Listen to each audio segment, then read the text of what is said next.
This video will show how to enable and use manual smart alarm hiding. Make sure you have a current archive of the multi-project. Locate and double-click OS Project Editor. When the OS Project Editor opens, select the Message Display tab at the top. To enable manual smart alarm hiding, you need to check the box marked Button for Hiding Showing Manually. Then set the maximum time that a manually hidden alarm will stay hidden. After this time has elapsed, the alarm will either 1. Show up in the acknowledged alarm list if it still exists, or 2. Disappear if the alarm condition no longer exists.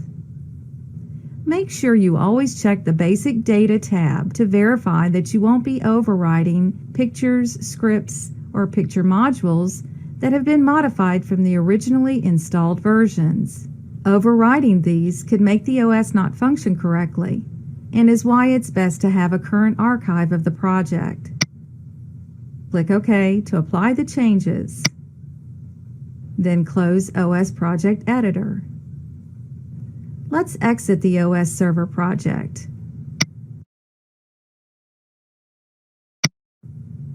By acknowledging the closing of the project. Now we'll compile the changes by right-clicking the OS and selecting Compile. When the Compile wizard opens, click the Next button in the introduction window to start.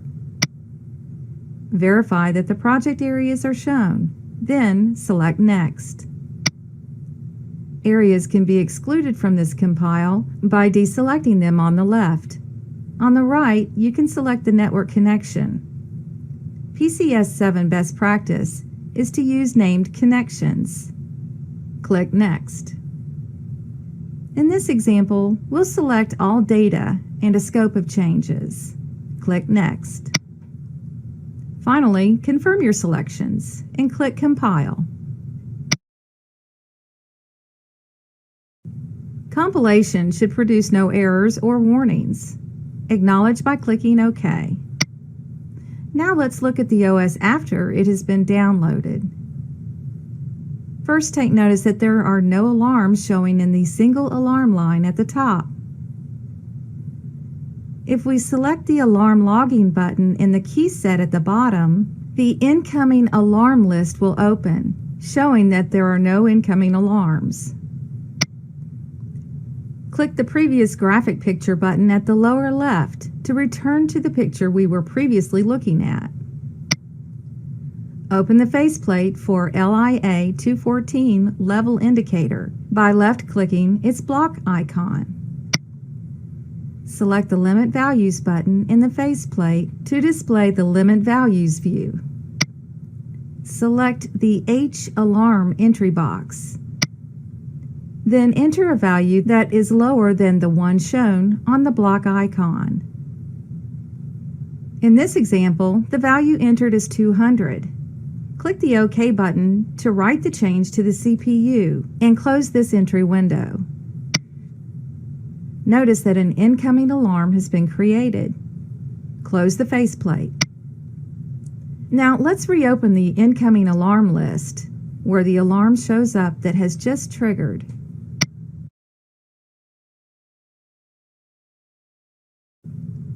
In order to hide an alarm, you might need to turn off auto scroll, then select the alarm or alarms you want to hide.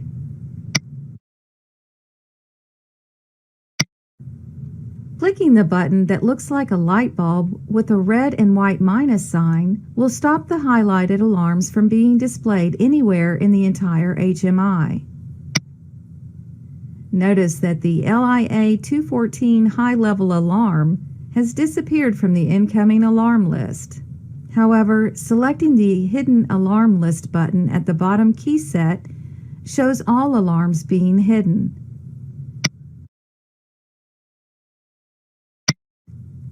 Selecting an alarm in this list and clicking on the Show Message light bulb will remove the selected alarm from this list and put it back into the HMI alarm system.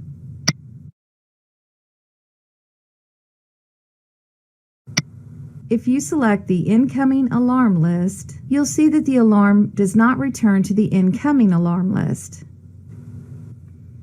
Hiding an alarm also acknowledges it, so click the acknowledged alarm list and you'll see it here.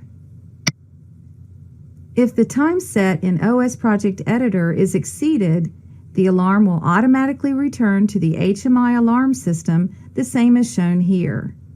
If an alarm is no longer active, then the alarm will go away just like a non-hidden alarm would.